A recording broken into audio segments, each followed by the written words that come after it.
Cette voix dans votre tête, celle que vous pensez être vous, en réalité, ce n'est pas vous. Vous n'êtes pas votre esprit tout comme vous n'êtes pas votre corps. Donc, cette voix dans votre tête est une fraude, un imposteur agissant comme votre véritable moi et vous entraînant dans la culpabilité et la tentation. Lorsque vous écoutez ce que j'aime appeler cette diarrhée mentale, vous écoutez votre ego.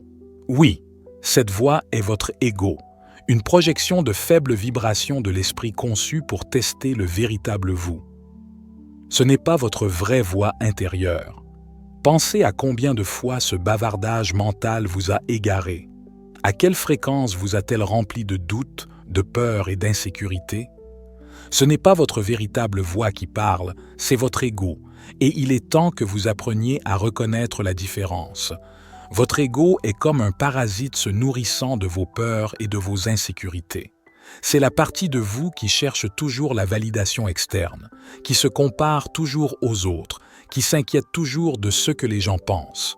Mais ce n'est pas le vrai vous. Votre vrai soi est quelque chose de bien plus puissant, de bien plus vaste et intemporel. L'ego fonctionne à partir d'une place de peur, essayant constamment de se protéger des menaces imaginées, mais votre moi authentique agit à partir d'un lieu d'amour. Il ne connaît pas la peur parce qu'il comprend sa connexion à l'infini. Le proverbe ancien Ktik, par Thoth l'Atlante, déclare « Les dieux sont des hommes immortels et les hommes sont des dieux mortels ». Ce qu'il dit est littéral. C'est une vérité fondamentale sur votre nature et votre potentiel. Votre vrai soi est divin, infini et éternel. C'est la partie de vous connectée à la conscience cosmique, à l'universel. Permettez-moi de décomposer cela davantage. Quand Thoth dit que les dieux sont des hommes immortels, il souligne le fait que ce que nous considérons comme divin est en réalité notre propre potentiel le plus élevé. Et quand il dit que les hommes sont des dieux mortels, il nous rappelle que nous sommes des êtres divins ayant une expérience humaine temporaire. Ce n'est pas une question de vénérer une divinité externe, c'est une question de reconnaître la divinité en vous-même. Si vous commencez à voir cela, il vaut mieux ignorer votre ego. Alors, aimez et abonnez-vous, je continuerai à expliquer pourquoi vous devez l'ignorer et agir à partir d'un lieu de vérité en écoutant votre vraie voix intérieure. L'un des plus grands tours de l'ego est de vous convaincre que vous êtes séparé de tout et de tout le monde. C'est la voix qui dit « C'est moi contre le monde où je dois veiller sur moi-même ». Mais c'est une grande illusion, une blague cosmique que l'ego a jouée sur l'humanité pendant des millénaires. Votre vrai soi connaît la vérité. Nous sommes tous des particules divines liées les unes aux autres, toutes parties de la même danse cosmique. C'est la partie de vous qui peut regarder dans les yeux d'un étranger et voir un reflet de vous-même, qui peut ressentir la douleur des autres comme si c'était la vôtre, qui sait, à un niveau profond, que ce que vous faites aux autres, vous le faites à vous-même.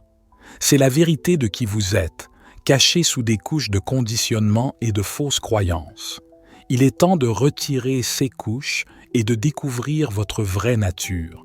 Pensez à cela comme à un vaste océan. Votre ego vous voit comme une seule goutte dans cet océan, séparée et insignifiante. Mais votre vrai soi sait que vous êtes l'ensemble de l'océan, juste en train de faire l'expérience de lui-même en tant que goutte. Chaque vague, chaque courant, chaque créature dans cet océan, c'est vous. C'est ce que les mystiques veulent dire quand ils parlent de la conscience d'unité. L'ego est comme un disque rayé, répétant constamment les mêmes vieilles histoires. C'est la voix qui vous dit que vous n'êtes pas assez bon, pas assez intelligent, pas assez attirant. C'est la partie de vous qui se compare toujours aux autres, qui se sent toujours en deçà. Pensez à la dernière fois que vous avez fait une erreur. Comment votre ego a-t-il réagi? Il vous a probablement rabroué, vous a dit à quel point vous étiez stupide, comment vous ne faisiez que des bêtises. Mais votre soi authentique voit les erreurs comme des opportunités de croissance, comme des leçons précieuses sur votre chemin de découverte de soi. L'ego vit dans un monde de rareté. Il s'inquiète toujours qu'il n'y ait pas assez. Pas assez d'argent, pas assez d'amour, pas assez de temps. C'est la voix qui vous dit de thésauriser, de rivaliser, de vous mettre en avant au détriment des autres. Mais votre vraie nature connaît la vérité de l'abondance. Elle comprend que plus vous donnez, plus vous recevez, que l'amour se multiplie lorsqu'il est partagé et qu'il y a toujours assez à distribuer. Commentez ci-dessous si vous allez tuer l'ego dès maintenant. Voici comment l'ego fonctionne. C'est comme une piste de commentaires sans fin dans votre tête, toujours en train de juger, de comparer, de s'inquiéter pour l'avenir ou de regretter le passé. C'est la voix qui dit « Je serai heureux quand j'aurai cette promotion » ou « Je ne vaux rien parce que je ne suis pas aussi réussi que mes amis ». Ce bavardage constant sert un but pour l'ego. Il vous maintient identifié. Il vous fait croire que vous êtes vos pensées, vos émotions, vos expériences. Mais voici la vérité. Vous n'êtes pas vos pensées. Vous êtes la conscience derrière les pensées. Pensez-y. Quand vous êtes perdu dans vos pensées, qui est conscient que vous pensez? Il y a une partie de vous qui observe les pensées, n'est-ce pas? Cet observateur, cette conscience témoin, c'est votre vrai soi. C'est la partie de vous qui reste inchangée au milieu du flux constant de pensées et d'émotions. L'ego essaiera de vous convaincre que vous devez contrôler vos pensées, forcer votre esprit à penser positivement, mais c'est juste un autre piège.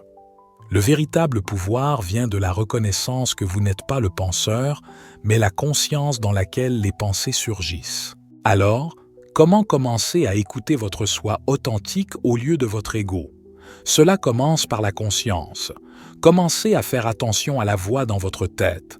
Remarquez ces schémas, ces peurs, ces jugements, puis demandez-vous, est-ce vraiment moi, en tant qu'âme, qui parle ou est-ce mon ego? Lorsque vous pouvez commencer à distinguer les deux, vous découvrirez un tout nouveau monde qui s'ouvre à vous. Vous commencerez à puiser dans la sagesse de votre vrai soi, la partie de vous qui est connectée à l'intelligence infinie de l'univers. Votre ego est changeant, instable et facilement influencé par les circonstances, mais votre soi authentique est constant, inébranlable, un socle de paix et de stabilité au milieu du chaos de la vie. L'ego est bruyant, toujours en train de bavarder, remplissant votre esprit de pensées sans fin, mais votre vraie nature communique par l'intuition, à travers le silence entre les pensées. C'est dans ces moments de calme que vous pouvez entendre vos véritables murmures d'intuition, ceux du vrai vous en tant qu'âme. Voici une pratique puissante pour vous aider à vous connecter avec votre vrai soi. Asseyez-vous confortablement, le dos droit, fermez les yeux et concentrez-vous sur votre respiration.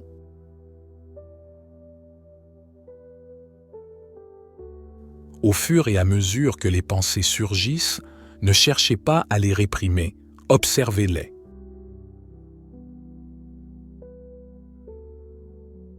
D'où viennent-elles? Où vont-elles? Qui est celui qui observe ces pensées?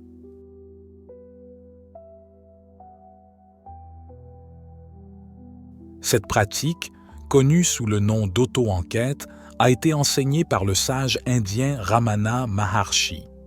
C'est un chemin direct pour reconnaître votre vraie nature au-delà de l'esprit. Au fur et à mesure que vous pratiquez, vous pouvez commencer à expérimenter des moments de calme et de clarté. Ce sont des aperçus de votre nature divine. Mais ne vous arrêtez pas là, portez cette conscience dans votre vie quotidienne. Lorsque vous mangez, goûtez vraiment votre nourriture. Lorsque vous marchez, ressentez chaque pas. Lorsque vous parlez à quelqu'un, écoutez vraiment. Cette présence, cet engagement total dans le moment présent est une caractéristique de la vie à partir de votre vrai soi.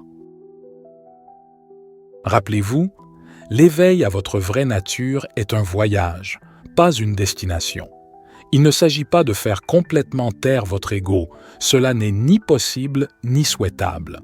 L'objectif est de créer un équilibre sain où votre ego devient un outil que votre soi authentique peut utiliser plutôt que l'inverse. Au fur et à mesure que vous apprenez à vivre davantage à partir de votre nature authentique, vous remarquerez des changements mystiques. Vous trouverez une profonde paix qui ne dépend pas des circonstances externes. Vous découvrirez une source de créativité et d'intuition à laquelle vous ne saviez pas que vous aviez accès. Vous vous sentirez naturellement attiré par des actions qui bénéficient non seulement à vous-même, mais à toute l'humanité. Vous commencerez à voir le divin en tout et en chacun. L'étranger dans la rue, l'arbre de votre jardin, même la personne qui vous a coupé la route. Vous les reconnaîtrez tous comme des expressions de la même conscience cosmique que vous êtes. Ce changement de perception n'est pas seulement une belle idée, c'est une transformation fondamentale de la manière dont vous vivez la réalité. Lorsque vous comprenez vraiment que vous n'êtes pas séparé de l'univers, mais que vous êtes l'univers faisant l'expérience de lui-même à travers votre perspective unique, cela change tout. Vous constaterez que la peur commence à perdre son emprise sur vous. Après tout, qu'est-ce qu'il y a à craindre lorsque vous savez que vous êtes un avec l'infini?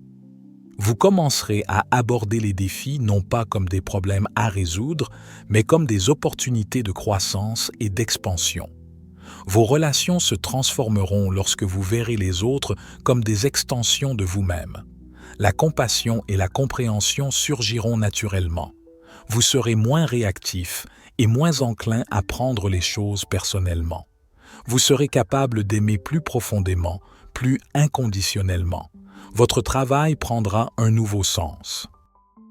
Au lieu de travailler juste pour un salaire ou une reconnaissance, vous serez motivé par le désir d'exprimer vos dons uniques au service du tout. Vous vous trouverez naturellement aligné avec le but de votre vie. C'était tout pour la vidéo d'aujourd'hui. J'espère qu'elle aura répondu à certaines de vos questions.